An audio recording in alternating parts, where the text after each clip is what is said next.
All righty, guys. I hope everybody's doing good. Sorry for that late. Terry's already with us. Sorry for that late kickoff.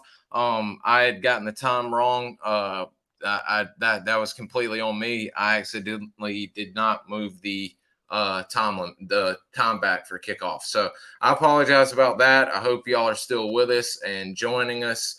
But we're getting ready to go. And as a matter of fact, I forgot to put a little promote thing out. Daniel, good afternoon, good morning. I don't know what time it is there for you. Today we have decided we're going to start in our series of covering people associated with either special forces, the Marine Corps Force Recon, or either MAC v SOG. And before we end up getting into our subject tonight, we are going to I wanted to do a little bit of house cleaning, so to speak, and let y'all know what we've got in store for upcoming guests. As right off the bat, please, Jason, please help me out. And I need to go ahead and say tonight, I should say, Jason Holmes, who runs the Twitter page, Mac v SOG, at Mac v SOG, is joining us, and he's a wealth of knowledge. He's a ton of help. He's a good dude and a good friend. So he's going to be with us, and he helps me keep all my stuff straight. He'll be helping me out a lot tonight. So first off, I think our upcoming, well, actually our first guest will be in April, and I believe that's actually going to be two prior guests. We're reuniting them to talk, although they've spoken and are reunited, but we're going to have them on screen together. We're going to have Captain John Bartlett and Brew Taylor again on. As you remember, Brew was Hatchet Force, and then he went on to RT North Carolina, and Captain Bartlett served his entire time with the CCN Hatchet Forces, and I should have said Brew at CCN as well. That's going to be very interesting, and if I'm not mistaken, that is, April. I don't know, guys. I've got it right here. I'm terribly behind on this. Y'all, I apologize for this. And questions are welcome, by the way. And Jason, if I get to looking at something and acting like an idiot, take over for me. Let's see. April 2nd at it looks like right here we've got it at 2, but I'll have to verify that at 2:30. 2 o'clock. I'm sorry. So that'll be April 2nd, which is this coming up Tuesday. Two CCN Hatchet Force vets.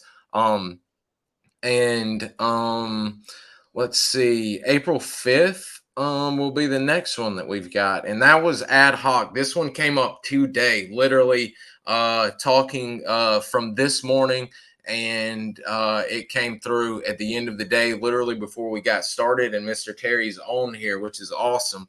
We're going to have Mr. Terry, and he's actually mentioned this man before, and we've shown pictures of him. And if y'all have seen the thing on Facebook, the thumbnail, I don't think I've updated it, but it is Mr. John Holland. And it was Mr. Terry was in the B Company of the Hatchet Forces at CCC. Mr. John Holland started out in Recon Company, and he was with RT Ohio.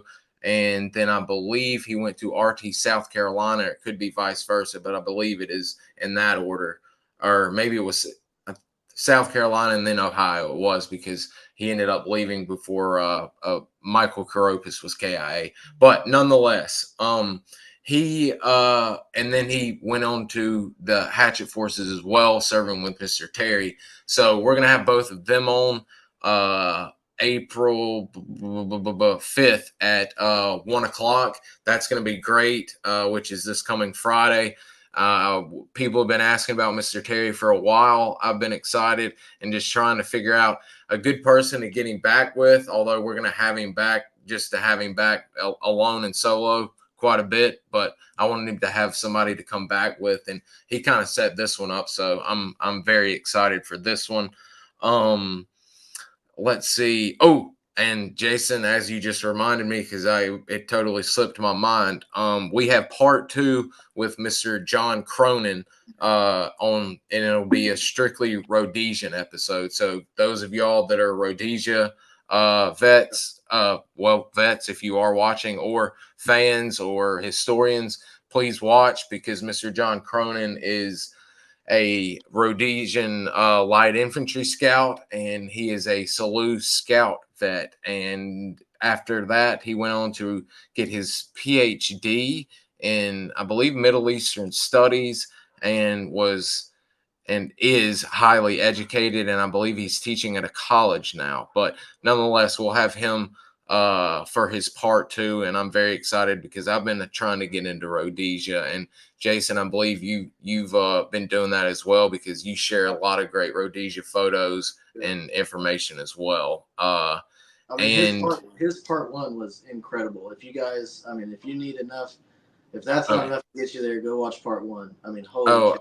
I was so happy of how that one turned out. That was very good. I didn't realize we got to 3 hours until it was it was locked in. It flew by. I don't even know if I put a question in. I mean, I was just in trapped. Yeah, there was no reason to. I mean, he just had so much. His life is, and you can't cover everyone's story in a 2 or 3 hour. And the stuff I left out is still, just crazy stuff that just is amazing. He's a blessed man, that's for sure. No doubt about it. Some of that in the next part 2. Oh, we definitely will. We've got one that I'm very happy about, and then the next one I haven't scheduled, but I'll go ahead and let y'all know because it's pretty much in the bag. My stomach is growling like crazy. If y'all hear that was probably my stomach. We've got April 11th, and I don't know why that isn't up. It should be. Yes, there it is. April 11th, we've got Mr. Mike. I can't pronounce his last name. Krasowinski. I'm gonna throw a Krasinski out there and just hope that that's right. It kind of looks. Yeah, it does have the WZY. It does look kind of like that, and I'm not too good. It's not come up, so I'll ask him when we're online again. And like, for the love of God, before I do it again, how do I pronounce your last name? But nonetheless, he's going to have such an interesting story because we were speaking a little bit about it today. We were talking about Civil War history and the Battle of Thermopylae. He's such an interesting guy and so bright. But his story is going to be very interesting, and I've actually got his photo. So why not? I'll just bring it up, and we'll be getting to our real subject of today's show. But I like to show y'all who I'm talking about. Mr. Mike was originally with the 101st Airborne, and I'm not sure what group or if he was in a recon element or what have you, but there he is right there. But he ended up wanting to extended his tour, and was in Da Nang and ran into some FS guys, and we're like, you need to come over into SOG if you can, which I was amazed that they even mentioned that to this guy. And he mentioned he picked up his top secret clearance. I don't know if he had it pre-SOG or right as he got in, but nonetheless, he extended and got sent to FOB1, the Hatchet Forces, ran 2 missions, I believe, with the Hatchet Forces. Did well, was enjoying it, but knew some guys in Recon and wanted to run Recon, and he actually ran Recon with S2 New Jersey and was with Audley Mills and a man who has a YouTube interview, Mr. William or Bill Phillips, served at Quezon. was actually friends with Eldon Bargewell, and he was the 1-0 of S2 New Jersey at the time, but he ran with S2 New Jersey, and he's going to have a really good story, and I'm very much looking forward to that one, and hearing from him. And Mr. Bill Collier, the other one, that'll be our next one that I'm pretty excited for, because he was a Marine H-34 pilot, did a tour, thought he could do more, wanted to do more, heard about Air America as he was getting out, but didn't want to do it then, and got home and decided to put in the because his buddy was still over there, and he joined in with Air America, and boom, he went in for a tour with Air America, and there's Mr. Mike, and flew with Air America. So I'm waiting on to finish his book. I've got his first one done, about to finish the second one.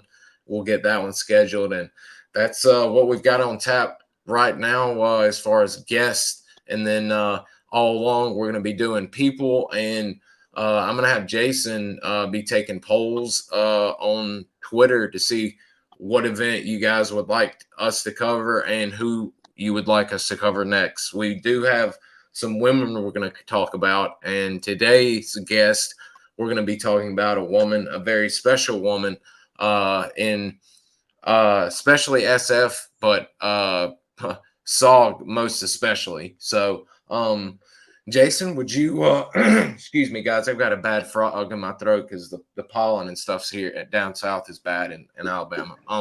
Jason, do you want to lead us off and kind of speak about Miss A, or do you want me to start off? How do you want to do this thing?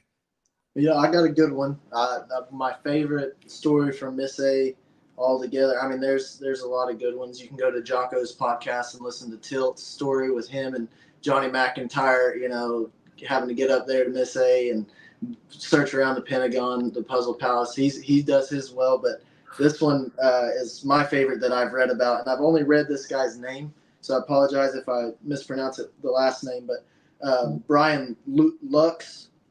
Loucks. This is from Joe Parnar's book, Contoom, which is incredible. And he's got his own Mrs. A story, you know, coming out of being a trained medic, and SOG needed medics real bad. It's similar to Brian's story right here. But Brian Lux would remember very little of his first week in country, other than the fact that most SF soldiers either felt sorry for him because he was assigned to SOG, or treated him with respect, but it was an assignment he had wanted. After initially receiving orders to the 10th Special Forces in Germany, he called Mrs. Billye Alexander at the Pentagon, who oversaw SF personnel matters, and requested his orders be changed to the 5th Special Forces Group in Vietnam. While in SF medics training at Fort Bragg, he had heard stories about an elite group called CNC, or MACV SOG. Little was known about this unit, but it was spoken of in tones of near reverence by those who had knowledge of it, either directly or indirectly. When Lux informed Mrs. Alexander he wanted to be assigned to SOG, she told him, "Don't say that over the phone." She said that because medics were in short supply in that unit, medics were in short supply, that unit would not be a problem to get a transfer. When his orders came in a week later, they were written in indecipherable military speak regarding MACV SOG. It's my favorite. Just don't say SOG over the phone. That's my favorite story from Mrs. A.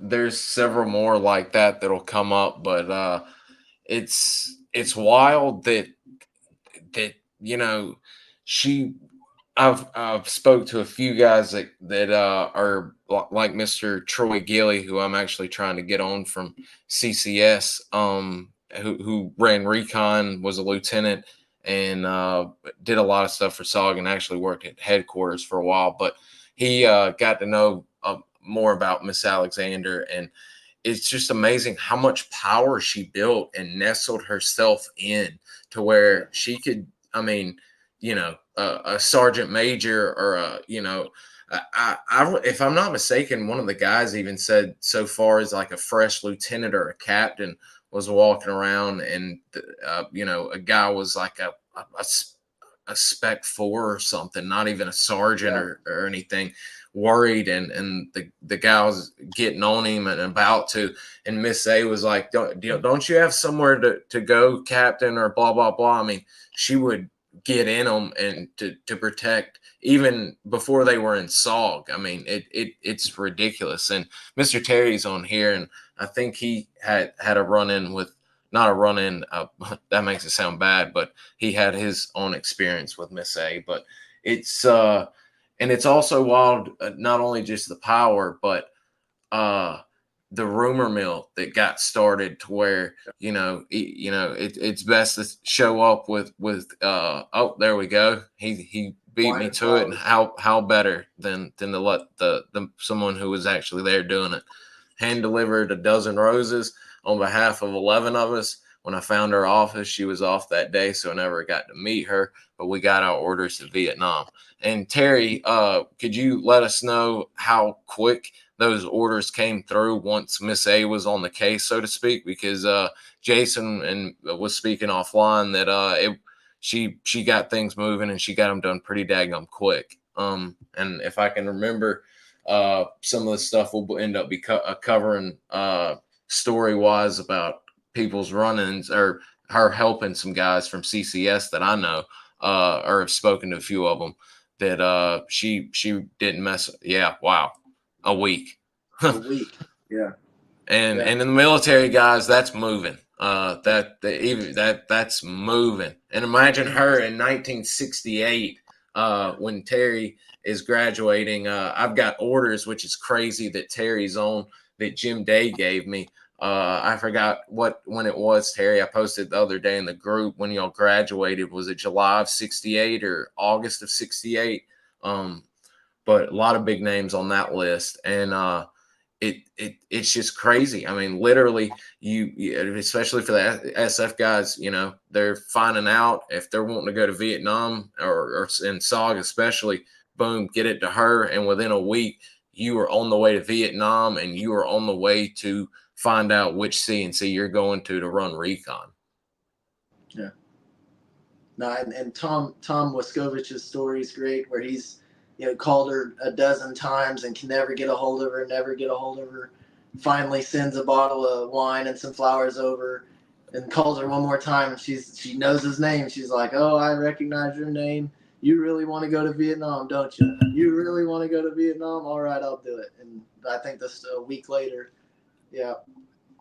There he goes. End of August. Thank you, Mr. Terry. That's what I was thinking. I've got the orders back in my room in a file where I keep all my SOG treasures that the guys have sent me. They are actually treasures to me. I shouldn't even put parentheses in them because they are. But that's Mr. Tom for you. He's an officer, so he could afford the bottle of wine to send them. Terry and the guys are low. Yeah, Terry and the guys are lowly spec 4s, and I think spec 5s are around at that time, but they couldn't do that, so they'd have to hope the roses or maybe a card or something. Or I've even heard some guys bringing chocolate and doing it that way. And hell, actually, I think some guys just showed up and pleaded their dadgum case with nothing, just on bending knee with the last hope and resolve with the Hail Mary. And of course, she wasn't gonna turn the boy. That's another thing. As maybe you could speak to it. If you wanted to go, she was gonna make sure, as opposed to And we, I mean, absolutely, because she didn't want somebody who didn't want to go getting those orders, and that was what she was about, from everything I've been able to understand. And if you just Google, it's Billye with I'm sure her name's spelled correctly on this, but it's Billye with an E on the end, Alexander. You can find Y-E. Sorry. And you can find a lot of this information, and it's just somebody who works so hard, and we make it sound like it's guys, fresh out of training group but it's not just those guys. It's the guys who are out of SOG, come back for a little bit and realize, I am not fit. This is not regular Army material. I want to be a SOG man again, and I got to call Billye Alexander again. I mean, that was a big part of her game as well, was getting guys back into the CNCs. And this picture is great because I mean there's Billy Wall, who we lost just about a year ago today. But I mean he'll speak higher than anybody of Mrs. A. Like I said, go online, you can find his stories. It's crazy, but you'll see here that she was. A lot of the guys called her a looker. I mean, I don't know exactly what point in time this picture was taken, but whenever the guys were getting their orders, they were told that she was a very pretty blonde lady who was capable of giving you everything you wanted if you were wanting to go to SOG. But yeah, like you mentioned, it was a purpose behind it. It wasn't just she wanted to get something done for somebody who wanted it done. She didn't want to send somebody who didn't want to go to that spot. She knew what was going to happen. She'd seen, I'm sure casualty reports or build rapport with some of these guys she had gotten in, and some of them didn't make it. I mean, she knew what she was sending people to, and she wanted to make sure it was something you wanted to do. There's no doubt about that. Absolutely true. Let me type this up. I'm sorry. One thing I was going to say, it is probably a little bit later because this kind of looks around the time Billye may have jumped. He kind of this looks maybe mid 70s, and she's not old by any means here, but she's a little bit older than some of the photos we'll be sharing here in a bit, where she actually went through. Now, that doesn't mean she went through the real course, but she went through the entire 18 the training course for training group. I'll actually find where that is because I think it's right. I'll be sharing on here. I need to find what year she did that, but while you're doing that, we need to start definitely throughout whenever we're getting these SOG guys on, we start talking about them. I remember Tony Love giving his story about Mrs. A whenever you had him on here, and I don't think he remembered where he got the phone number for her, but he called her and said it was a one-time phone call, really professional, super short and sweet. Told him what he wanted, and she said, "Go tell your sergeant major you're going to have orders coming." And 2 weeks later, I think he said 2 weeks or a week or a couple weeks, whatever it was, there they were, and he was on his way. And Tony Love's one of my favorite guests you've ever had. Just a great. How can you not love him? I mean, some people might not like him too much, but I definitely love him. He's no holds bar. If you want a question answered, like about something that you think other SOG guys might not necessarily want to hear, Tony Love doesn't care. I guarantee it. He doesn't care. You can ask him whatever you want.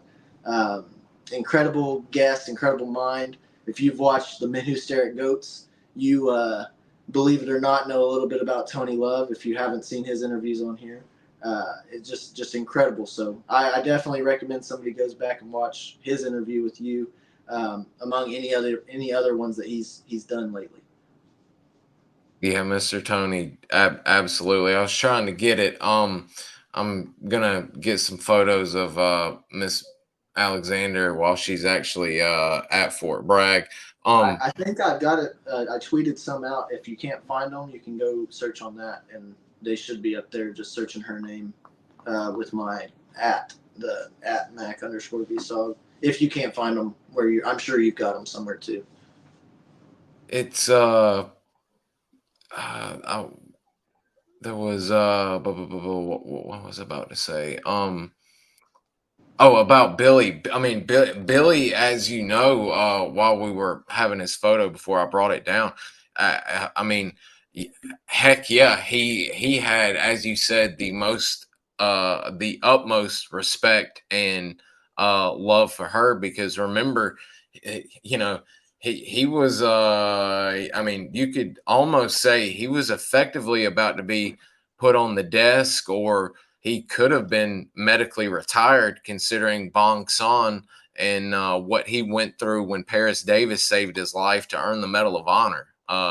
You remember being in 65 and being shot up with that 50, and it damn near blowing his tendon off and all of that. I mean, he showed up. As a matter of fact, Miss A, with like 100 and something other people looking for assignments, and was limping around and everything, and thinking that his leg was going to have to be amputated. I mean, you know, it's that kind of stuff. I mean, so she kind of made him a promise to wait, take care of yourself, and make sure everything would heal.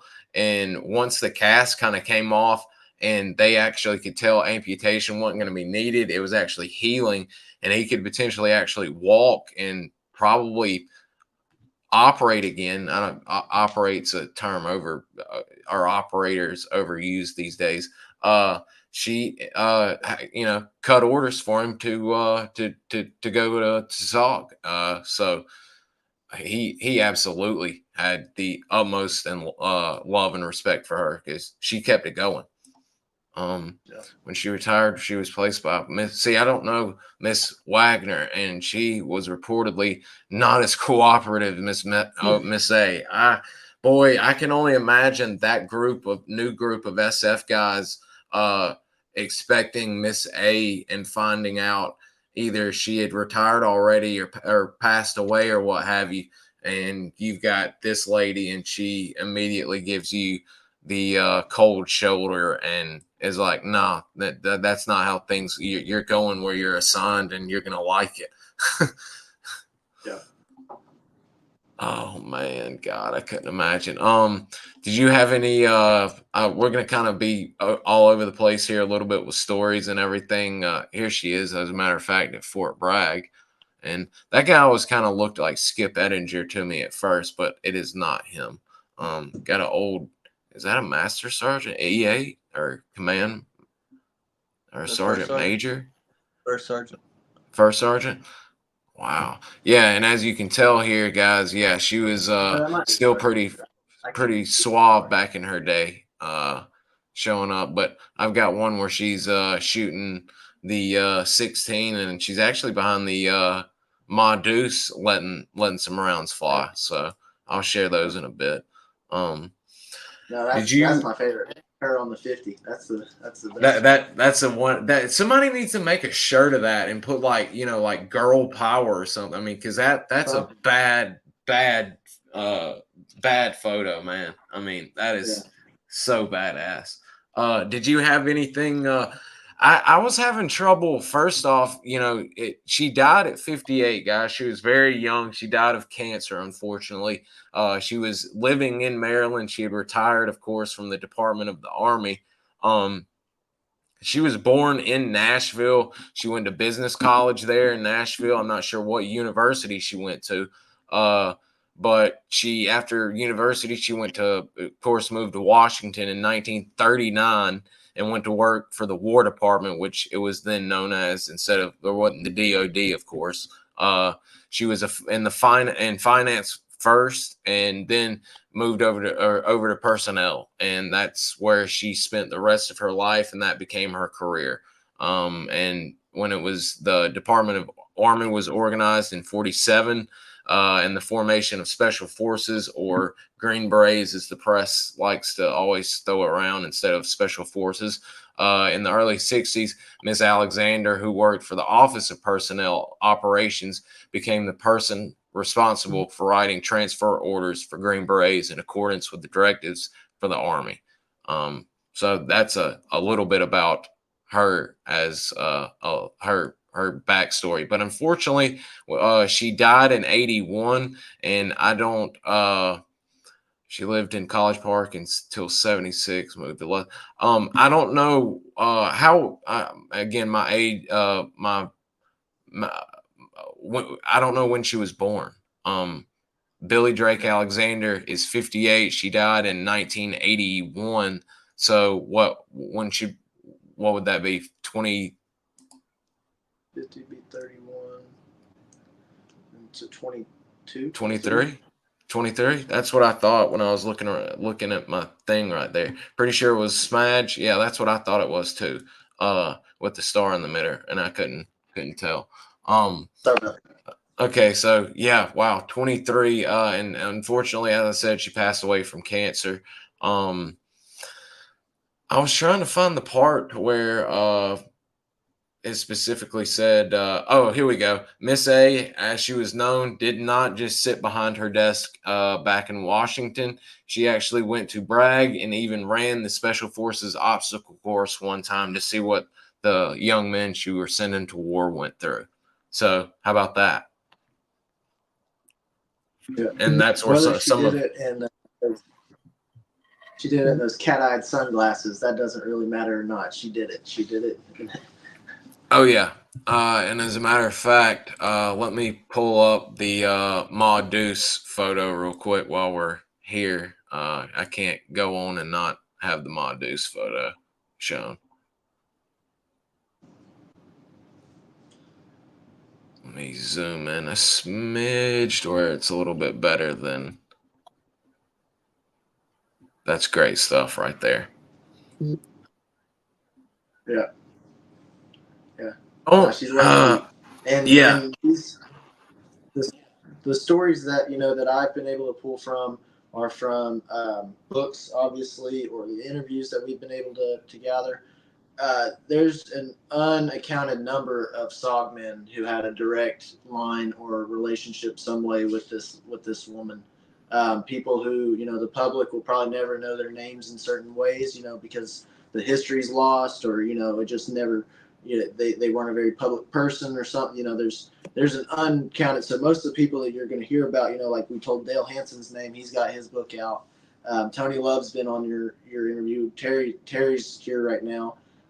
So you're hearing about the bigger names that Tilt that's got these, but it's not just those guys. It's everybody. I mean, dang near everybody who was in a CNC had to talk to or was probably assigned there by Mrs. Billye Alexander. I mean, it's incredible. That's a photo of her and bragging with a VC flag in August of 1968. I love that photo of her. She Does it say where that flag's at? Because I'm wondering it, if it's one of those fake send home it, flags where somebody else got one, or if that's in the clubhouse. I was about to say I'm not sure where, but I'm almost positive it is probably a fake like Andy and Killer Kane made for the general. I can almost as a matter of fact, check it out right here. Here's a story about Brew Taylor. I said Brew Alexander. Brew Taylor, who is going to be coming on, like I said, this coming up week. You know what? We'll save that. That'll be. I'll remind me. We need to. And there she is, right there again. That we need to bring up Mrs. A with both the captain and Brew, and get their stories on Mrs. A as well. Honestly, we should do it. We should do it SOG wide. Anytime that our guest is a SOG man, we should probably just go ahead and try to get that down. It'd be nice to, at least have some kind of list of people who, or at least give them their opportunity to give their thanks to her or pay respects to her as well. But Brew Taylor and Captain John Bartlett, that's correct, right? That's the two show. Mm-hmm. If you guys aren't excited for that one, I mean, you absolutely should be 100%. But Terry Cadenback and Vernon Ward did a two-man show. They were on the ground together a few times. They talked about what they saw at those times. They went back and forth. It was awesome. So if you guys are wondering how a two-man show might go, or want some good background for Hatchet Forces, or just how Bud's going to handle that one's awesome. And it'll also get you ready for Terry's next show as well, which I can't wait for. I mean, that's one it's gonna be great. I'm very excited for our multiple guests coming up. I gotta say, I am, don't get me wrong, very excited to have the captain and Brew together. But Terry pulling what he pulled off, getting Mr. John to come on is gonna be great. And I gotta tip my hat to you, Mr. Terry, and say thank you yet again for doing what I've been trying for the past year, and you pulled off in less than 4 hours, I think. So again, thank you for that. There was something someone asked what her position was. She what I said, what was it? She was in the Department of the Army after the War Department when it formed. The Department of the Army formed in 47 when the formation of the SF branch in the early 60s. She was working in the Office of Personnel Operations, and she became responsible for writing transfer orders for Green Berets in accordance with directives from the Army. And she was also responsible for seeing that individual members of the Special Forces had any special skills required for their assignment. She became widely known in the SF community and received a number of commendations for her work until she retired in 1972. So she worked in there and worked, as I said, worked hard and built up quite the reputation, enough so that she had quite a bit of power, as y'all can tell, to be able to not only get guys right off the bat assigned where they want to go, but get guys out of current orders where they were going and sent to SOG or an A camp or Okinawa or what have you of their choice. So the woman was working magic. Ray Harris wasn't that's RT Colorado 1-0, correct? Ray Harris? Iowa and Minnesota was Ray. Excuse me, he's in Iowa. Those two teams, they're two historic teams. Very. Either way, Ray, I believe his story, if I remember right, or if my notes are correct, he'd been denied multiple times of getting orders to Vietnam. He had tried at every local level he possibly could. Finally got a hold didn't get a hold, got in a car with 6 others, his own personal car, drove down to Sear. It's really similar to, like I said, Tilt's story, but that's a great one as well. I mean, him and 6 guys all going down to see Mrs. A. Can't get stuff done around here. I'm going to go to somebody who can. And as we've seen, she absolutely did. And we are, and Terry just mentioned that, I will give it away. We are going to end up doing a special talk about Colonel Maggie, because she's another special lady, and I mean, she got down and dirty. Miss A is the patron saint, but Maggie is God, I don't even know what to describe her as. She's a Green Beret. I mean, if you look at she is she was one of the boys. I mean, she literally got hands dirty. It's A camps working when the power was out. She was a World War II nurse. I mean, absolutely correct. John Cronin did a great job. That part 1 interview, because he had personally, correct me if I'm wrong, but he got to see Maggie in country, or was it at Bragg? I think it was in country. It was in country. He was getting shaved and he was naked and was like, who is this woman right here? And she put him at ease, and he was like, that's Martha Ray. That's Martha Ray, the variety show woman, the girl who's singing on TV sometimes. No, but yeah, she was a World War II nurse. Another one of those figures of SOG. Like there's just names that you hear that hold weight, and Martha Ray, Colonel Maggie's one of them. Absolutely. She's and not only her, I mean, she spent so much time going to Vietnam, and it was a lot of time with special forces and a good amount of time. I mean, it couldn't be a lot because, I mean, it was secret, but she spent a lot of time with the SOG guys, but she spent a lot of time with a lot of the guys in Vietnam. When we do that episode, I found some great, I don't even know who did it. It's a tribute website to her, and it shows the entire room of her house, which she called her team room. And it is every plaque we're not talking my computer room, music room here. I mean, it's an entire wing of her house full of like the SOG plaques we show in the photos of guys getting their plaques. of different unit plaques, and of course one wall's nothing but special forces and A camps and SOG, and it is amazing. And she actually had guys would say, you know, if you find yourself in California when you get home, please, I'd love to have you. And some of the guys, as Jason mentioned, maybe earlier or on a prior show, I remember him mentioning, did not get to take him. John didn't actually. She did. She gave her info to John. John didn't take her up on it, but some of the guys actually did, and spent a month or so with Colonel Maggie at her house in California. That she had a pretty much open door policy with the guys.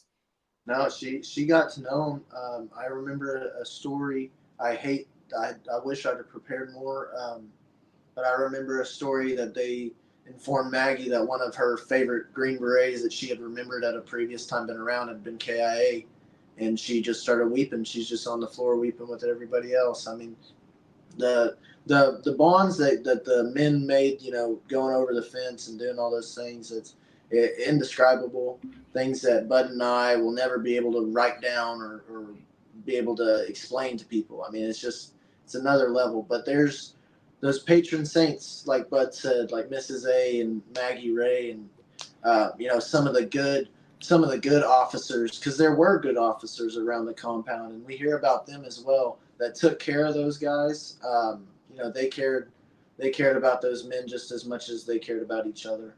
And that's, I mean, it's plain to see, and that's why we took the time today to make this show about Mrs. A.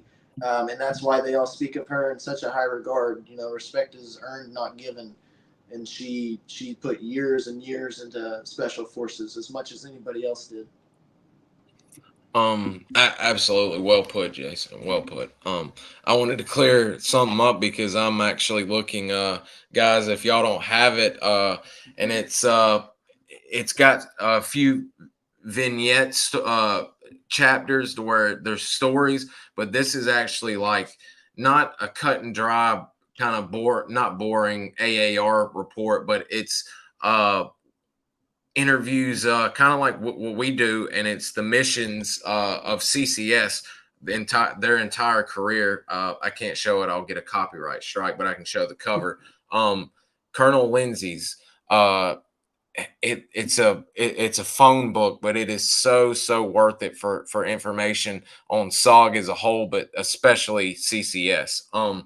There were a few things I wanted to share, but right here was something that caught my eye that is better than the patron saint, the guardian angel of SF NCOs. That's what it says right here, and I don't know who said that.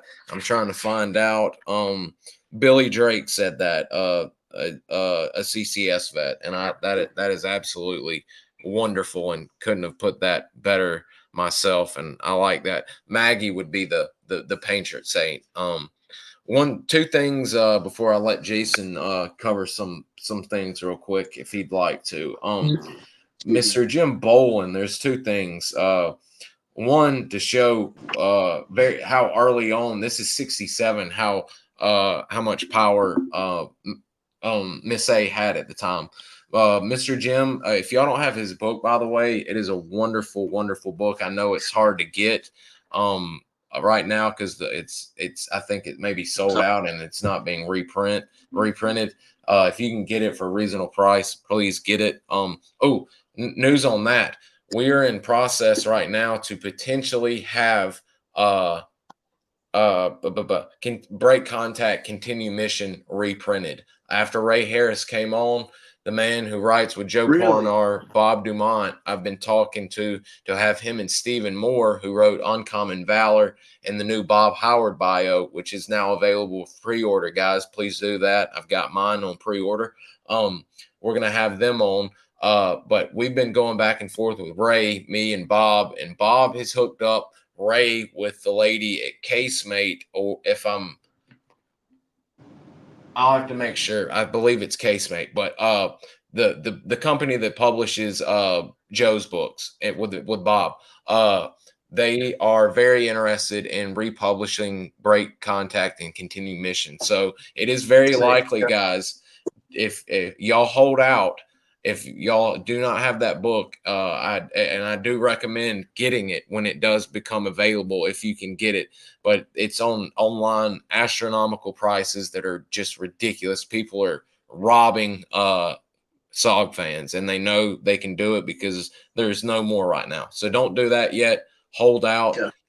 Well, I think this is actually going to happen. I'm not That's incredible. gonna say anything definitive yet, but good things are moving. Everything's moving in that direction. Well, But I'll say something definitive. His interview that you had with him was, I mean, out of this world, dude. Ray Harris was, I mean, one, he was an open book. He gave it all. I mean, he didn't leave anything out on the table.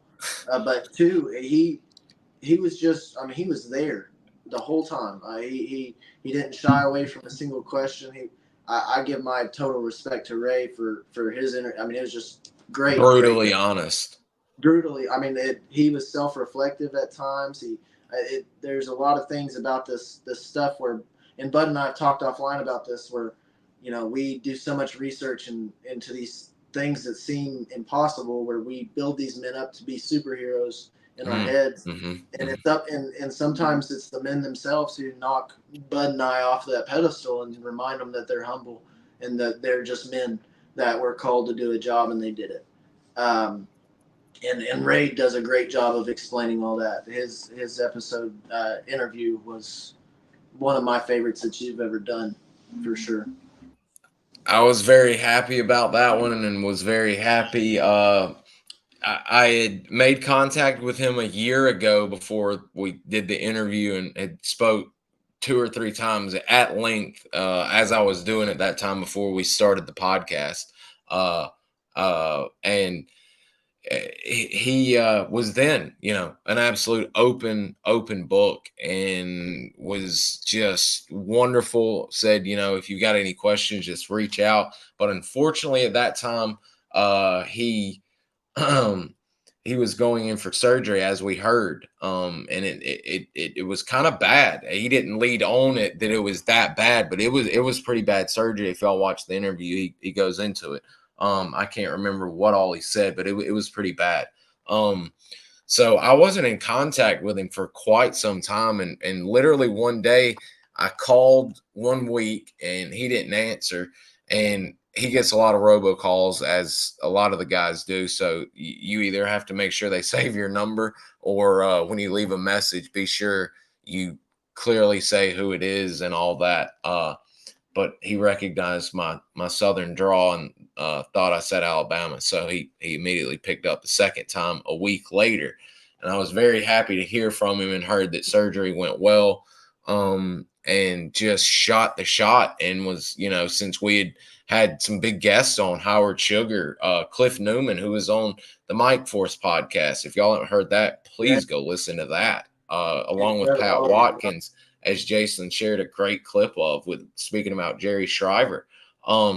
We've had some great guests, but I said, God, if we could get Ray Harris not only to come on to talk about the awesome book that he wrote, not his bio, but it as we heard, it's some of his stories, and also some of the legends and other stories of CCC, but also tell about his personal tour.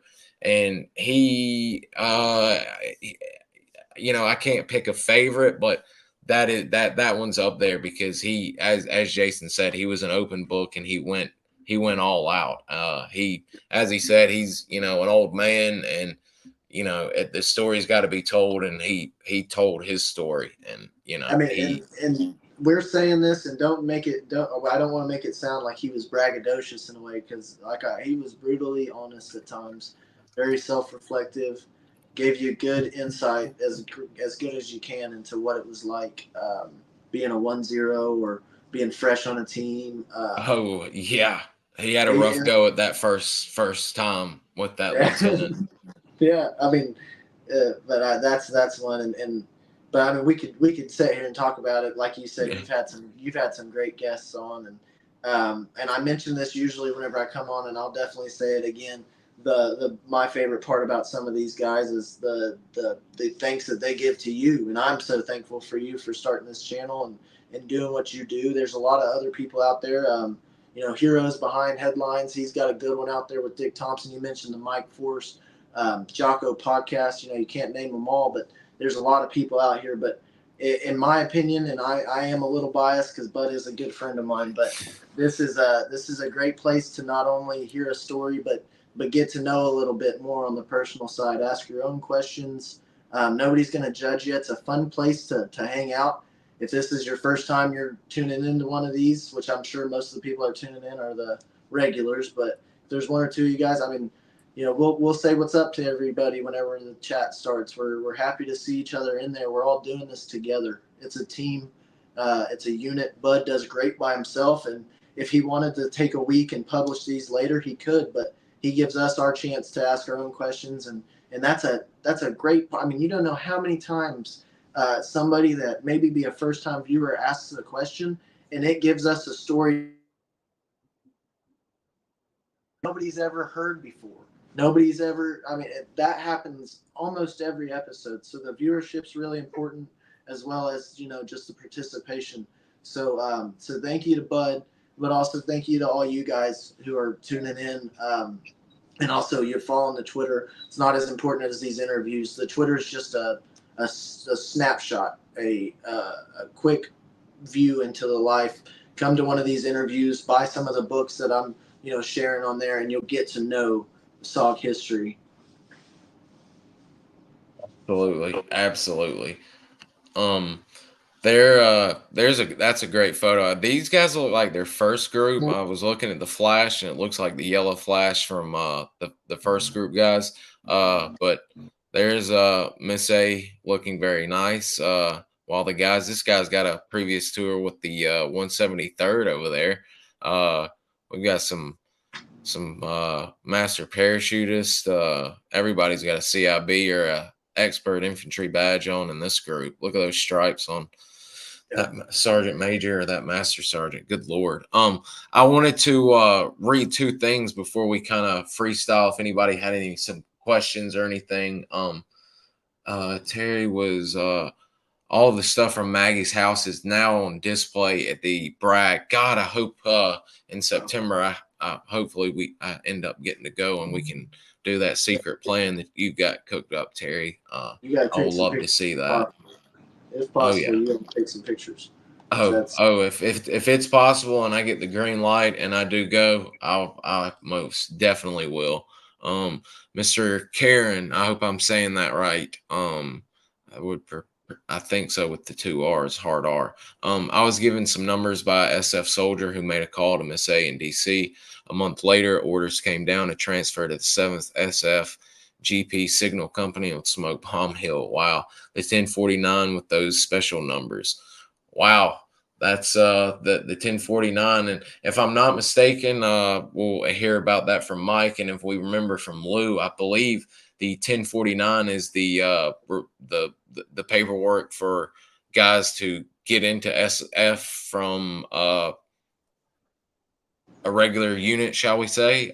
Maybe Terry and the guys can help us out. Jason, I believe that's correct. The 1049 is, if I remember. I wanted to read two things, and we'll kind of go on some stuff here. But I wanted to, and again, this story is out of. I know some of these because I've spoken to two of these because Doc Quackenbush, he's had his orders fixed, and he actually ran into it. I'll read that in a minute. Just to kind of show y'all in 67 how much power she had. Mr. Jim Bolen, the book, again, No Guts, No Glory. If you can get that, it's wonderful. He was a reservist at the time with SF and was desperately wanting to become active duty and get to Vietnam. But he was being turned down like crazy. And I mean, if y'all have seen Mr. Jim or know Mr. Jim, and he's a physical specimen, and this is crazy. He's being turned down. But he ended up getting with Miss A, and of course got over there. He boarded a plane one day and got in his full dress uniform. He had travel orders from his reserve unit.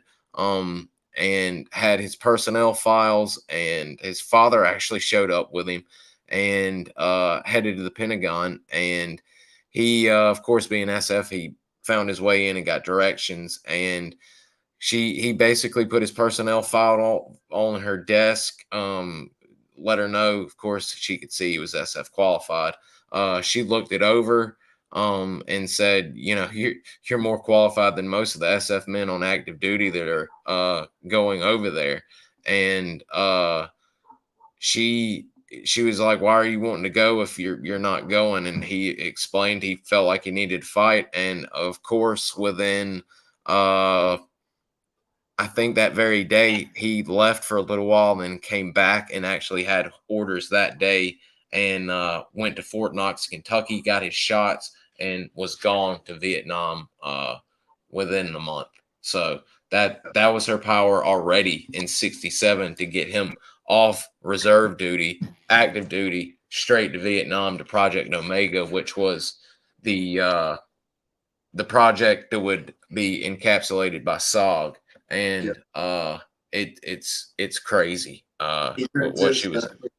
RT Auger 10, one of the best CCS had at the time. I mean, that's one of the initial 10 school instructors as well.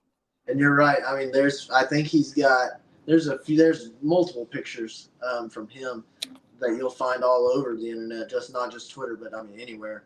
But I think there's a picture with him and he's holding either a Sten or a grease gun. But I mean, you see, he is a jack dude that nobody would want to mess around with. Absolutely, one of the more fair-skinned, redheaded guys at the time. There's a picture of him in Rhodesia where he's surrounded by people who are dark and he is white with a shirt off. But I mean, one of SOG's best operators, and I mean that's a great story right there. Absolutely great story. I mean, to think that without Mrs. A, who knows if RT Auger has as good of a 10 as Jim Bolen. Oh yeah, he was, I mean, highly accomplished. As you can see, these are some of the photos from the SOG group that I've posted and gotten up. And I mean, there's Snowden Hall and the Omega signal symbol. He. I wish I could find the school photo. There's him getting his awards. That's actually when they found rocket launchers and all kinds of stuff and had to be hauled out by multiple helicopters. They found so much. Destroyed the rest of it. There's like 3 12-7s or something in that. Like they got a ton. There's his book right there. Yeah. Oh, here we go. There's the 10 photo right here. That's when he was instructing. If I'm not mistaken, the rest of these chaps are in school, and Mr. Jim is the instructor, and this is a team that he was going out for their final exam right here. And I believe, I'm not sure who the men are in the class photo. Gerald Apperson is one of them, but right here, that's Gunther Wald, and that is Mr. Jeff Junkins right there. Yeah. So quite the group right there. Gunther Wald, the SOG group is just amazing. But yes, Mr. Jim, absolute beast of a 10 and SOG man. He it seems like all of the CCS guys, well, not all of them, but there was certainly, I mean, just printed in here, at least 20 that had to go through Miss A. And then what's funny is because we've had a guest, Dan Sir, as you remember, another great interview. He was with in the phase 2 training where he were going to the Special Forces engineer, if you remember, the heavy equipment training course with Dan Stir. Him and Bob were together, and they actually got in trouble, remember, for drag racing the bulldozers. And Dan accidentally slammed the blade down and almost flipped a bulldozer over frontwards. But they actually ended up going down there together. Dan and Bob and a few other guys. I think hell, I think Mr. Fred Winters and Sandy Sandell and Phil Strout, who if Jason shared that amazing photo of them on Nui Koto using flamethrowers from WW2. Sadly, Mr. Phil was KIA later at CCS.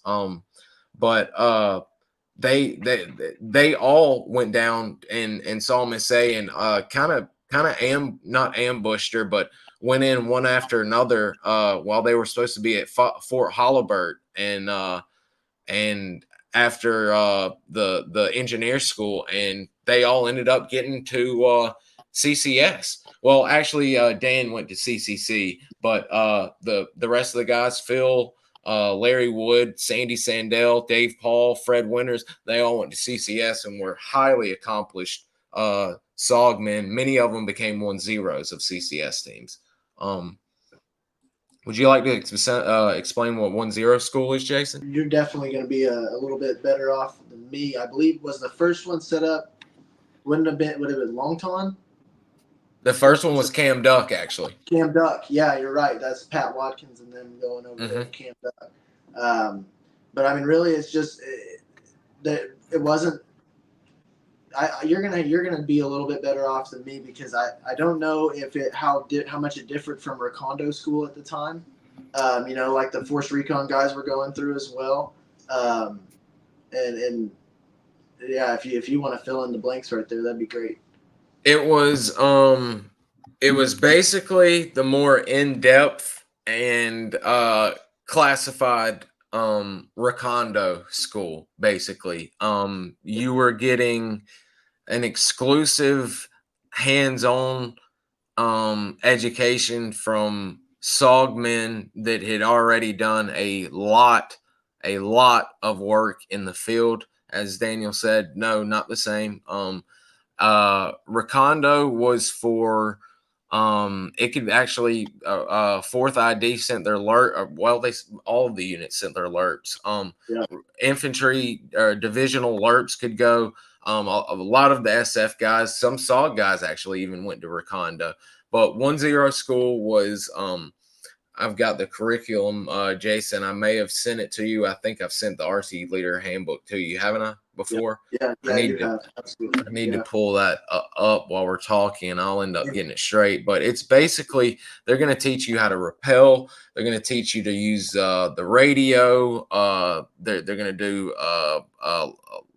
live fire final exercise. You're going to be taught how to medical cross training.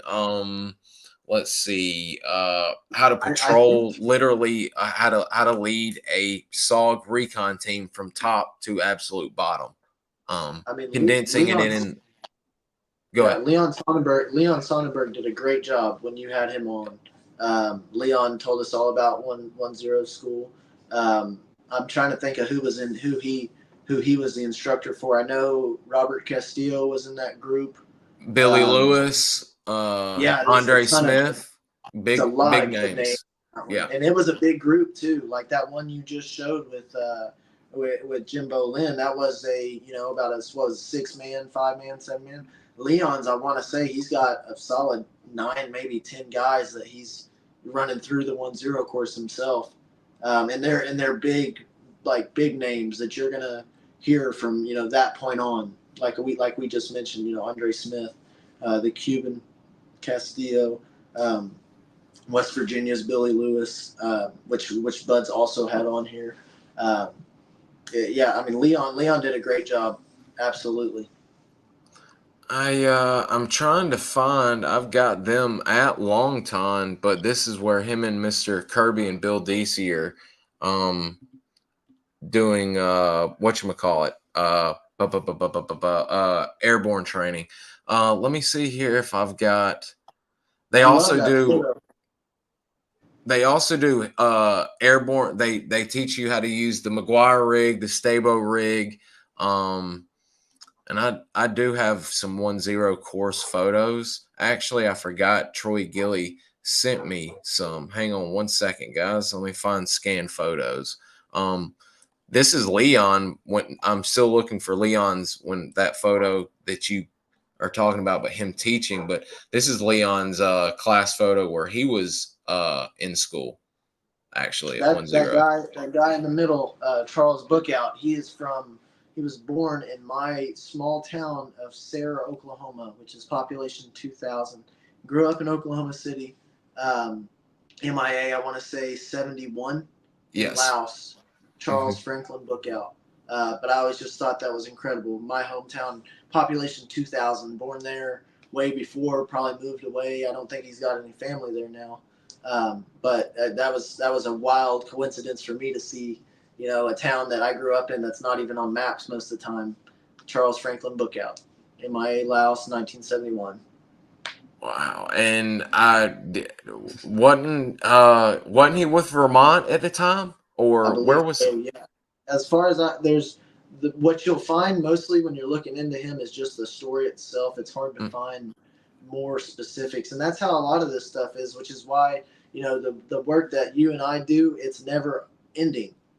Like as much information as we put out, and it might feel like it's a circle, there's always a conversation that Bud will have on Facebook with a guy where we'll get more information like that, where we'll get a little bit more pieces of the puzzle. But yeah, as far as I've been able to tell, I believe it was Vermont. You're right there, 71 Laos. And I want to say they sent search and rescue in for 3 days, but the weather didn't permit any time for them to set down. The fourth day they came in and nothing was there. And it was, and you'll hear that story countless times when it's MIAs. The weather, not permitting those search and rescue teams to get back in there. And it happened quite often.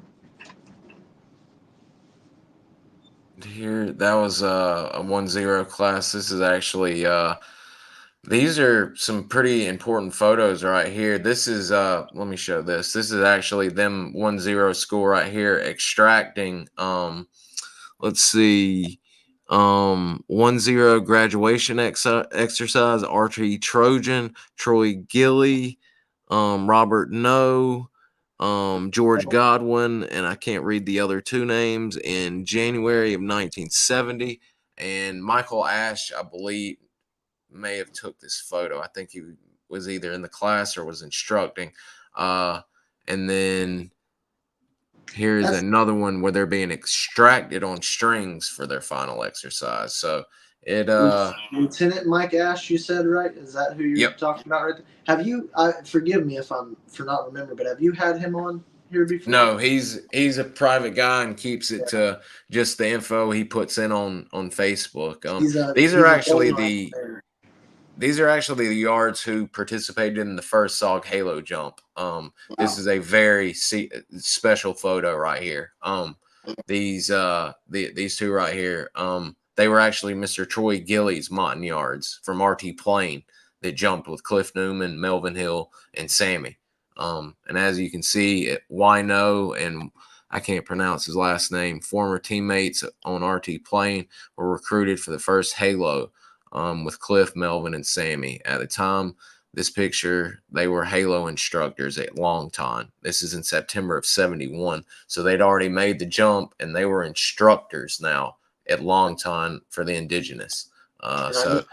I know you've posted a good picture of RT Plain. I believe they had a bomb damage assessment on your Instagram.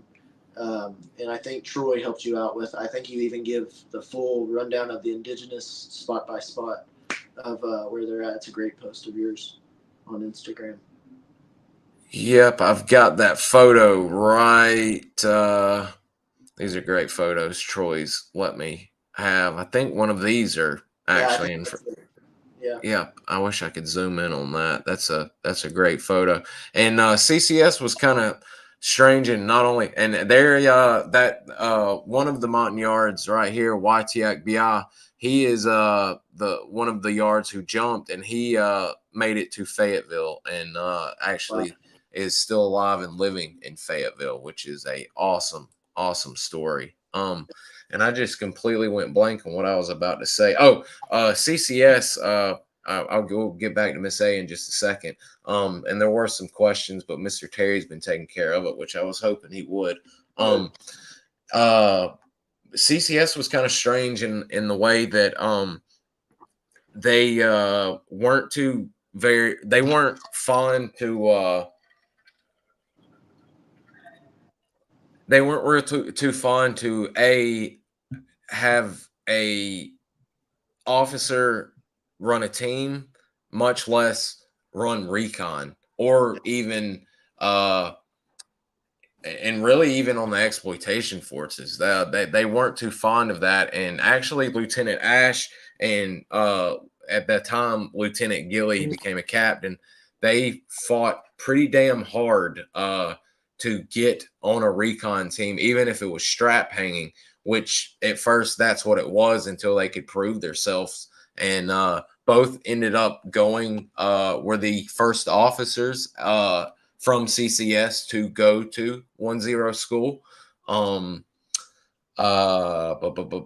Troy may have made honor graduate. No, Robert Graham made honor graduate. There was a big group of CCS guys, and we all know the crazy Canadian, how damn good he was in the woods. He passed away coming up on 2 or 3 years now. But Troy and them did very well, and they ended up coming back strap hanging again, ended up getting on Troy, his case, RT plane, and running it for a time.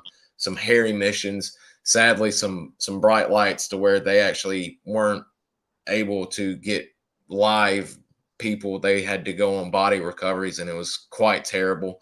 The BDA you mentioned earlier, and Mike Ash actually ran with RT Pick a few times, and he actually ran RT Auger later on. But Pick was composed of the Canadians, Rob Graham, Mike Crimmings, and they had another guy, but he wasn't Canadian. But those two were the 10s and 11s respectively. And so, and then another, before I'll let you, if you'd like to cover anything, they were also pretty unique in the fact that this is the youngest I've found as of yet, or not youngest, I should say, the lowest rank. They actually had a Spec 4 10, which is pretty wild if you think about it. And that was, if I'm not mistaken, Mr. Steve Pletcher, which is absolutely crazy. Was he on Hawaii as well? No, Mr. Steve did not make the trip up to either one. He ended up getting a silver pistol at CCS, and he called it quits. He wasn't feeling the move. He had gambled too much, he said. So, I mean, and he is, if I'm not mistaken, guys, again, this book's really good at breaking stuff down. They've got a special section. We're going to need to do a silver pistol or 10 award winners. They've got a great section in here, and it breaks down some of the missions. And Ansel Sonny Franks had like 65 missions. Mr. Steve Pletcher, I believe, had 25 when he won his silver pistol award and hung it up. I mean, that is absolutely ridiculous. Wasn't Baby Son up there in like the 60s or so? I don't want to. I mean, just found it right here. Listen to this, guys. I know we're all over the place on a Mrs. A show, but these are her boys, so I think she would understand and appreciate. That was what I didn't close out with. Somebody met back up after Bob Beck told. I was going to read that before I read the pistol part. The Baron, he got home and called her and sent her some flowers and wine or something else as well. And she knew that he had won a Bronze Star and been awarded a Purple Heart, because as he looked down, she was covering something up. She kept a track of every man that came in there and asked to go to Vietnam. She wrote his name down and kept track of every man she sent to Vietnam. And as you can imagine, with the attrition, some weren't, and like Mr. Terry, some came home, and sadly some did not. So you can imagine the pride she had for the boys that she sent that did well, came home and did what they did for SOG or the A camp they were at. But she also had to have a lot weighing on her with how many boys went over there, and some did not come home, sadly. Real quick, as we get back to Mrs. A, I just want to show y'all that this has been certified by the Colonel of CCS. So this is absolutely insane. These are Silver Pistol Award winners from CCS. Baby Son Davidson, sadly, as we know, he went missing, MIA, or actually was KIA and body not recovered at CCN, but he started at CCS. He had 62 missions. Jerry Shriver, 62. I've heard varying reports on Jerry Shriver. He's next. They didn't put anything. But Jerry had been running like since 66 or 67. I've heard reports as high as 110, and I've heard as low as 65. But that's as most low as times it went. I see like right at 90. I see 90-ish. And if I can remember correctly, and I need to verify it, I've got an interview with Dave Maurer I'll go back and listen to. But Mr. Dave Maurer told the number, and I think he either said it was like 92 or 100. It was one of the two. And Mr. Dave, he cleared up a few of the misconceptions with Jerry. And if he believes that, I'm inclined to believe that as well. But split the difference. I mean, 60 and 100, that's still a ridiculous amount of time going out there doing what they were doing. Dave Maurer and Jim Burns also talks very highly of Jerry Mad Dog Shriver for anybody who's looking for interviews Bud's had where they mention Jerry.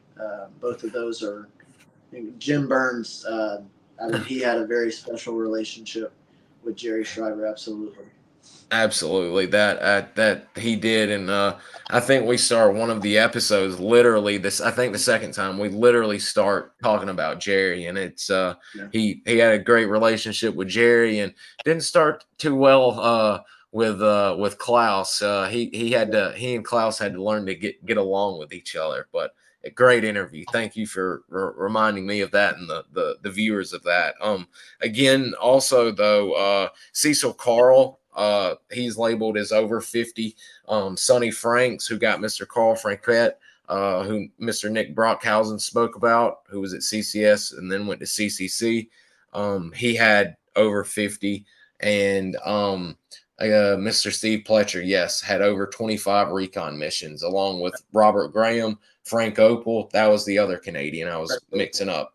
Frank and Mr. Joe Bertoni, who some of these photos we've been seeing of CCS, we can thank Mr. Joe because he sent me his collection, much like Mr. Terry did with his photos. So Mr. Joe's an amazing man. He will speak to you, but he does not want to come public. I wish we could get him to come on here because he's got a hell of a story to tell as well. That photo that you shared is pretty recently with him extracting, where you can see the wound in the leg. I mean, it's just crazy. It puts in perspective string extractions. It really does. I mean, you understand the thought of being a pinata. You see it, but until you see somebody getting pulled out and they've got a big bullet hole in their thigh, I mean, you're like, how are they not getting shot? But most, like Plaster mentions, that most of the time they're shooting at the helicopter because that's the target. But you can tell them that while they're sitting there on the rope. I bet they don't believe you. Yeah. Yeah, that was his first or second Purple Heart, I believe. And as you can tell, he was the 1-0, and he was carrying the radio. He was one of the guys like Tilt that like to stay in command and in contact with Covey and the FAC at all times. What a photo that is, right? I mean, that's solid right there. That's solid. That is insane. There's Mr. Joe right there, clean shaven. He liked it. And guys, that's where you should recognize that photo in John Plaster's book right there. He took a picture of it in there. That's another Canadian, weirdly enough, that he popped up, John Gunnison, who started with RT Sickle at CCS. We'll do a special picture episode. We could be here all day looking at those. What do you have anything you'd like to wrap up with before we call it a show with today? We've hit the about an hour and 19-minute mark here tonight.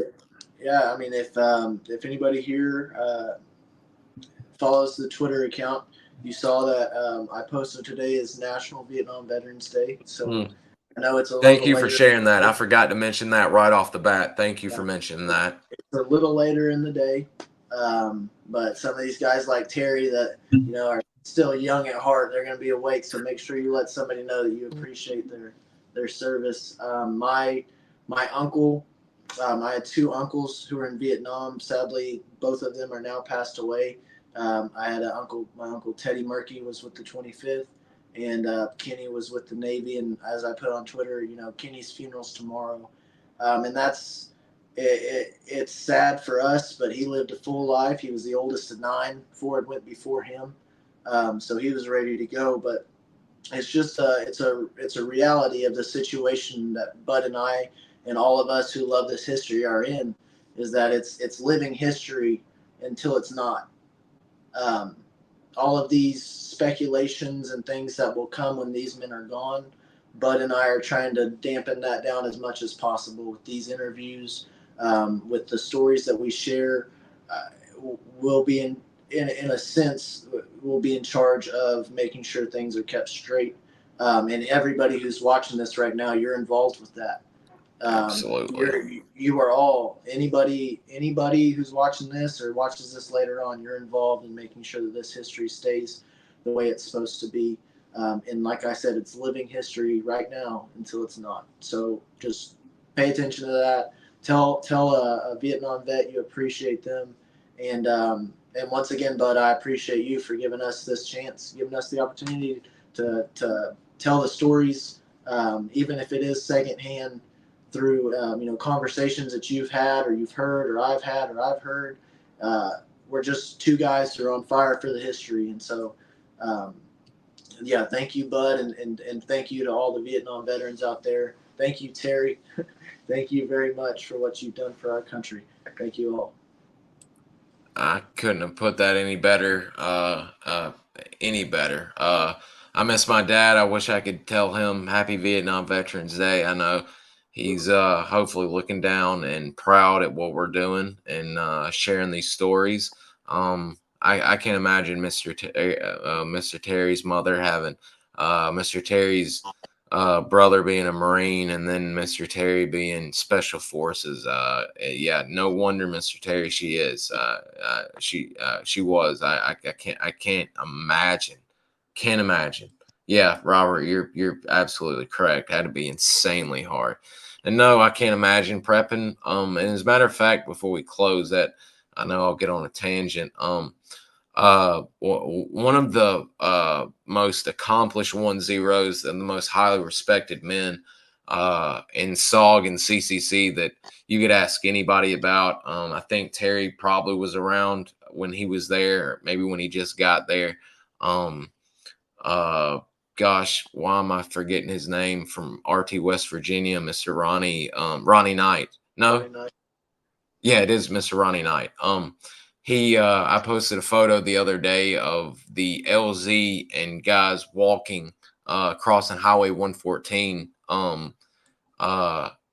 with their packs loaded, the highway that splits CCC. And somebody mentioned that, God, I dreaded that. And then another guy said, I did that a few times. And then another guy said, yeah, it never got easier each time. And then I always, and they always say it. That's what, like Jason said at the beginning, they quickly let you know they're not supermen. They're normal guys that did super shit, but they're not supermen. And I was just another instant this week. Ronnie Knight happened to see it and commented, and I mean, just an absolute stud. He said, "I've never been more scared in my life than walking to the LZ, and it never got any better, anytime." Yeah, I mean, that's I try not put myself in their place, loading up, and you see the photos of them getting ready, and all of that. It's not like the guys today. They've got their own personal cell phone with rock music where they can get hyped up and, all of that. It's pretty quiet. I can imagine Mr. Terry will probably ask him about that. As a matter of fact, I'm writing that down right now. I mean, it had to be the most intense silence, other than people asking, did you have this or have that you could probably imagine. Probably like on Band of Brothers when they're packing for the D-Day jump, that no one's saying a word. It's go time, and this is serious shit. Yeah. Benjamin Franklin, I think, courage is not the absence of fear, but the acceptance of it. I mean, that's some courageous men. They were not fearless. They had fear. They were scared, but they had a job to do, and they cared about the man next to them. There's guys that, like in that clip that I shared of Pat Watkins, where he talks about Jerry going off the deep end. There certainly were men of SOG who,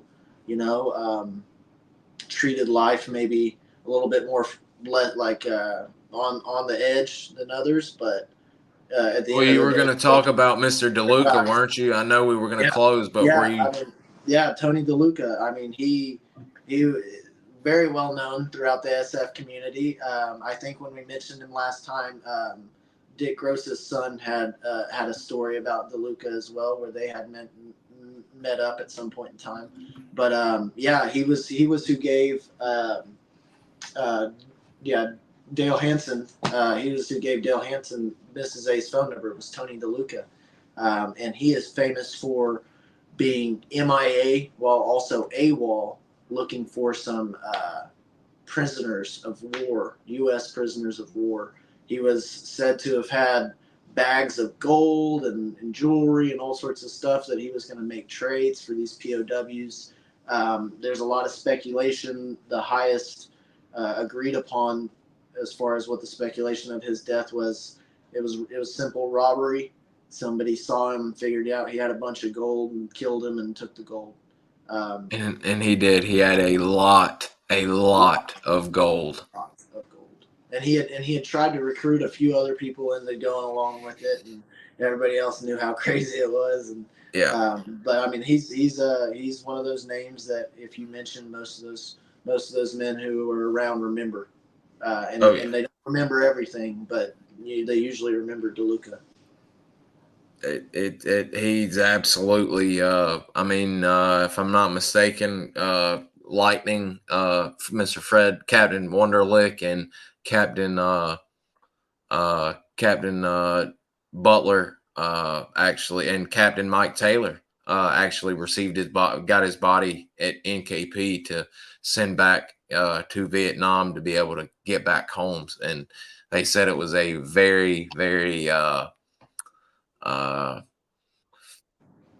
somber. They were a little bit anger because he had chose to do that, but also just sad because what a waste, because he was by no means old, but and a lot of sadness. I think he was a sergeant first class at the time.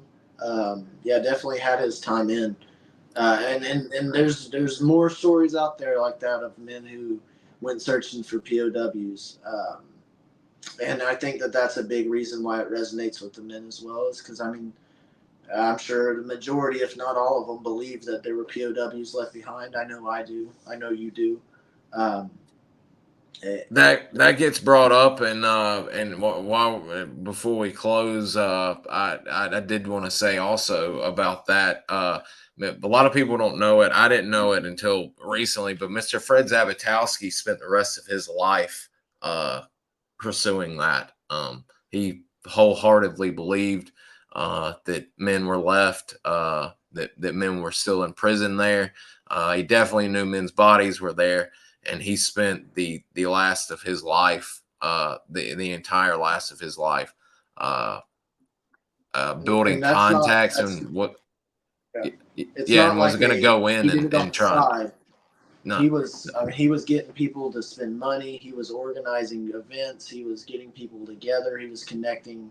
I mean, there's that story of Bo Greitz, and you'll see Zabitowski's name all throughout it, because anything that mentioned going and getting POWs. He was there, or he was checking it out to see if it was legit anyway. Fred Zabatowski, that's a name of SOG, like we said earlier, one of those names.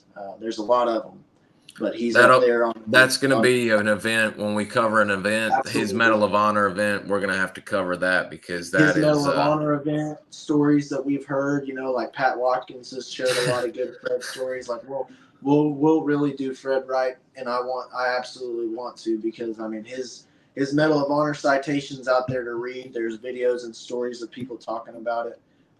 It's one of the most intense and courageous acts that you could do for somebody else. I mean, being a part of what he was a part of when that helicopter went down, nobody, and he was so burned up and so banged up, nobody would doubt him at all. If he was thrown out, he should have probably died on contact from being thrown out. But yet he goes back in to get the co-pilot.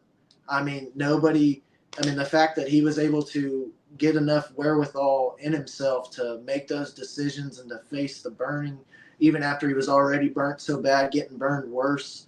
I mean, it's one of those. I mean, there's a handful, and it might be a big handful, but there's a handful of SOG stories that are up there, and Fred Zabatowski's Medal of Honor is one of them. Absolutely. Without a doubt. It's sad.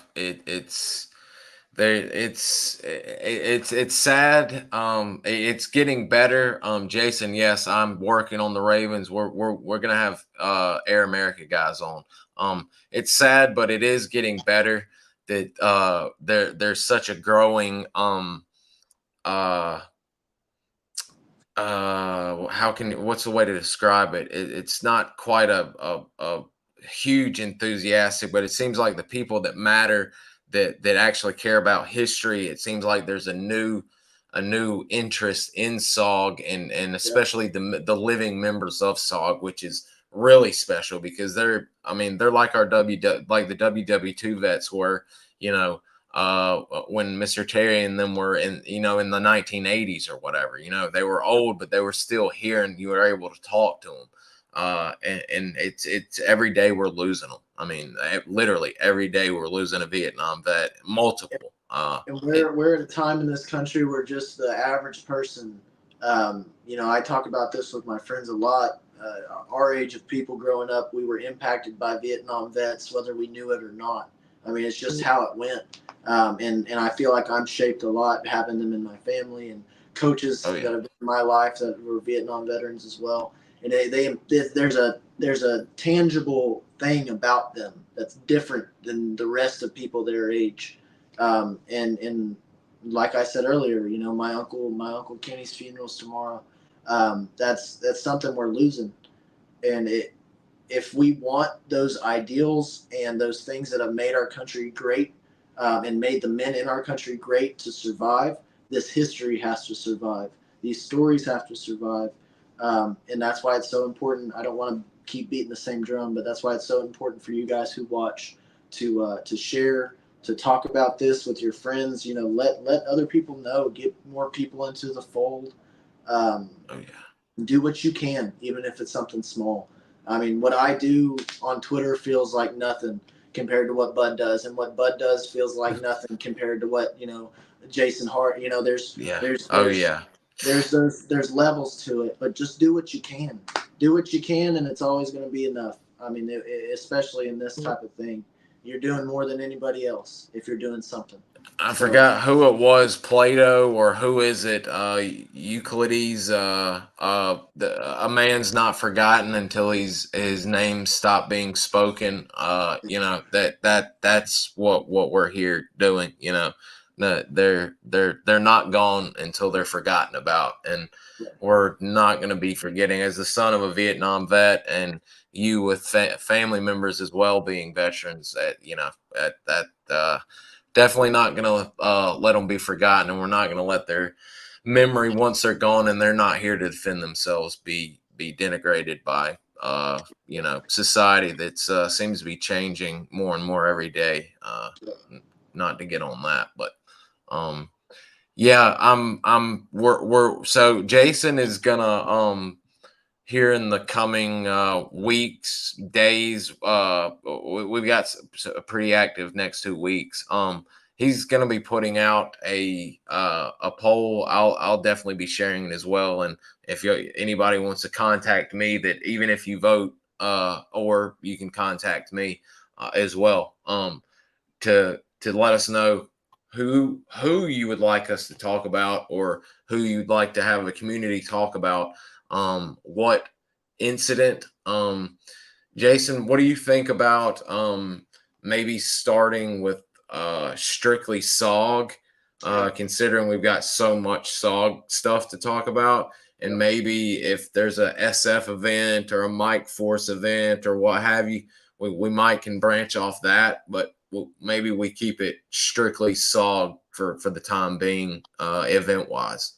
Yeah, I mean, I think that that's great. And that's another thing where these guys, everybody who's watching, is going to have to help us out here. We want to do what you guys want to see, or listen to, information that you guys are looking for. So maybe some of you have, got attached to the Wild Carrot, being, he's had Sogcast, he's had Sean Ryan now, which is freaking awesome. I mean, if there's certain people that you guys want us to, pull the pictures that we've got, talk about stories that we know from other men who involve these guys, maybe certain missions that are written down, or, we can do all those things. We're both me and Bud. If you cornered us, we could talk about SOG for probably a full 24 hours. I mean, oh God, I just remembered when you just mentioned written missions. We need to get Tony Love on, because he was wanting to cover, and I've got it put away in my my photos, and I've got some that I need to send you, Jason. That is his AAR that he actually retyped on computer paper, where it was nice, of him and Moose Monroe running a mission. And he wants to come on and actually, I thought we could do a Moose Monroe show, and him do from start to finish that mission with Moose. And it's like 2 pages worth of information, because they actually ambush, head up an NVA squad, and annihilate the hell out of them. So I thought, oh yes, Kyle, I'll speak of that. Jason, go ahead. Well, I was just going to mention another thing for the viewers. Obviously, there are some SOG men who are no longer with us, whether they were killed in action or just later on throughout the years. But those guys are certainly not off limits as far as asking for more information and what we can do. And also, like he just mentioned, having Tony Love come on and speaking about, somebody who's not here anymore, or Lou DeSeta coming on and talking about John Kettenberg. Like, if you guys have certain people that maybe have passed away but you're interested in, let us know. And we can look for, people who ran Recon with them, people who were in the CNC at the same time. And we can get some stories compiled, or maybe even bring them on as a guest and have them speak about those men. I think that that's one of the best things about the Lou DeSeta interview that you had, which I know I've said every interview was awesome, but Lou DeSeta is special. That one is incredibly, incredibly special. He's trying to work his magic on Pat to get Pat to sit down with us. Well, whether Pat comes on or not, Lou did his part, giving us. I think he gave us 6 hours, two back-to-back interviews, 6 hours of Lou DeSeta, and he talks about John Kettenberg, who I've tweeted about multiple times. Everybody, it's in a ton of different books. It's in this book right here, but RT Nevada 10, 21 years old, gave up his spot on Extraction. No greater love than to lay down his life for a brother. John Kettenberg did that, but in Lou's interview, we're able to shed some light on John, more what he was about, what he was like, his humor, stories, incredible stories. So if there are people like John Kettenberg, Jerry Shriver, big names that maybe you've seen on Twitter or elsewhere, let us know. If you want to know more about them, we'll do a Bob Howard hour, or we'll do, however it works out. We'll honor these men We'll hang out with you guys. We'll talk a little bit, and hopefully everybody leaves learning something.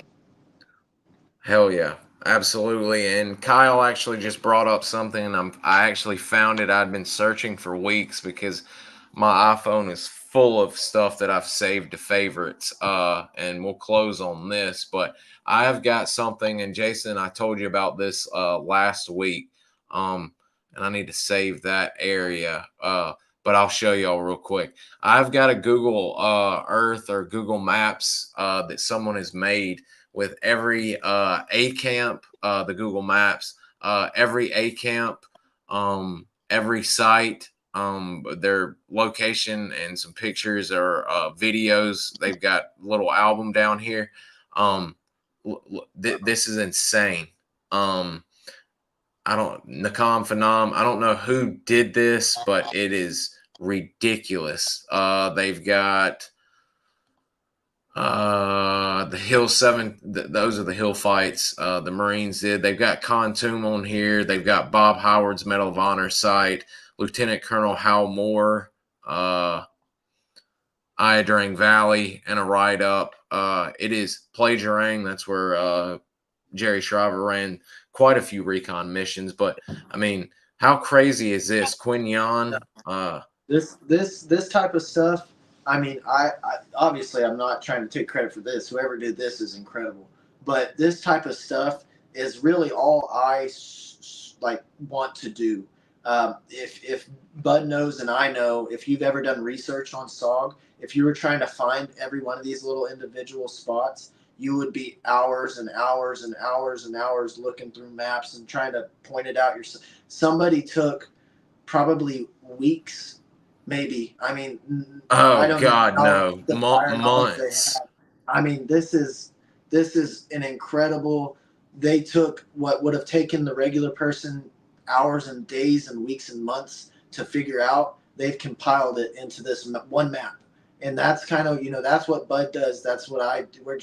The information's there. Anybody that's in this chat could go out and find the things that Bud and I also know. We just want to find it and put it in a good place for you all to see it. That's all it is. Neither of us are trying to become famous or the next Jocko or, it's literally just, it would take me forever to find this. I found it. Let me make it easier for somebody else. And that's what Bud did for me. That's what I try to do for all of you at Twitter. And that's what people like Jason Hardy did for Bud. It's taking that, making it more easier to digest. And this is the epitome of that. This is months of work trying to find all these places. Look at what we're looking at right now. I mean, it's a modernized, detailed GPS coordinate exact map of Vietnam, Special Forces Vietnam. I'm shocked, to be quite honest, at what I mean. Incredible. It's got Marines, Navy, Air. I'm shocked. I mean, the Bana Hills. We heard Rabbi talk about that, where they'd run. Look, there's a golf club there now. I mean, jeez. I mean, this is crazy. Yeah. I mean, somebody took a lot of time into doing that, and I appreciate them very much. He'll not. So Kyle, look at that Nam Dong, where Roger Donlin won his incredible medal. I mean, God that's almighty. So yes, when we do an event, now that I've got this, guys, we will go into where it's at and locate the event. And as you can tell, someone did an amazing job on the write-ups. I mean, this is Roger Don's Medal of Honor recipient or citation, but we will we'll get in here and go crazy on the event and find out everything we can. This is crazy. This is a highly sophisticated top secret observation post used for I don't even know what SOBTS special for. I mean, this is crazy. Yeah, absolutely crazy. This is where I mentioned that Bud and I are learning every day. I mean, you never know. The other day, I'm scrolling through the internet. I find something on Sante. I send it over to Bud. I'm like, "You ever seen this?" He says, "No." I mean, that happens back and forth. We're always constantly learning. this is a lot of fun, and just to kind of put a button on it, man, I really appreciate the time just letting me come on here and talk. But more than that, I appreciate the time that you take every time for these interviews. You work your ass off, man. You're doing it. I know the pace has slowed down, but I mean, you're doing it at a phenomenal rate. The amount of hours and videos. Last time I was on, I went through the whole list of SOGmen that we've done. I wish I still had it. I believe it was upwards of like 50 or I don't want to say it wrong, but I mean, man, you've killed it. So thank you, bud. And Think we're like up to like a total of like 90 something videos, and I think we've had like 60 SOGmen on. Yeah. Individually, we've had Terry's been on multiple times, and we've had dual episodes, but I think we've had 60 different SOGmen on, which is, if you would have told me a year ago that we would have had 60 men on, much less 60 SOGmen in a year. From the numbers that, they're conflicted, and who knows, but from numbers of people who actually ran Recon, 600 is about an accepted thing. That's 10%. I mean, we've spoken, you in 2023, 2024, 10% of the men who've ran Recon for SOG. I mean, and think about how many people aren't here anymore, passed away. I mean, that's incredible. That's incredible. And we're not slowing down either. Any of y'all who are listening, we're not slowing down. It's going to keep getting better and better. No, and as to kind of close out, as we're branching into Rhodesia, we've had a sea wolf on, and as a matter of fact, Mr. Larry is wanting to come back on. We need Larry back. Yeah, we need Larry back. Oh, absolutely. And he's been doing some photo digging in his photo collection, so I'm very anxious to see about that. Someone was asking about Mr. Alexander, and yes, there was a Mr. Alexander, and unfortunately, he died in Lord have mercy, guys. I'm sorry. I just saw it, but he died, I think, in 1973. After 20 years of marriage. But yes, he was a executive of some sort, I think. But yes, he died sadly, and she did not get remarried. True love. Ladies like that don't remarry. They can't replace their originals. Yeah, man, we've got Rhodesia vet John Cronin coming up. We've got 2 CCN SOG vets, one Recon and Hatchet Force, and I'm very excited to have Terry and John on. That is going to be outstanding. This is the first time Mr. Johns ever spoke publicly about his military career, and we've got some great photos of them. We've got all of Mr. Terry's photos that he sent to me. We both thought I had them all, and come to find out I didn't have any of them, and he sent me all of them. And so we'll have a lot of new stuff that y'all have not seen for Terry's return. So awesome. Yeah, Kyle, me and Jason are looking about doing some shirts and some stuff, not only for the guests, but also for you guys to get out for all y'all support and everything. We're looking at that. And I just found the Recon Team Leaders Handbook and Curriculum, of course, at the end of the show. We'll do a special show on Recon Team on the 1-0 school. That way I can get all my stuff together, and we'll actually be super prepared for it. Is there anything you would like to close out with, Jason, before we shut her down for the evening? I'm all talked out, but I appreciate it. Thank you all again, and I look forward to the next interview as a viewer next time. I'm very excited for it.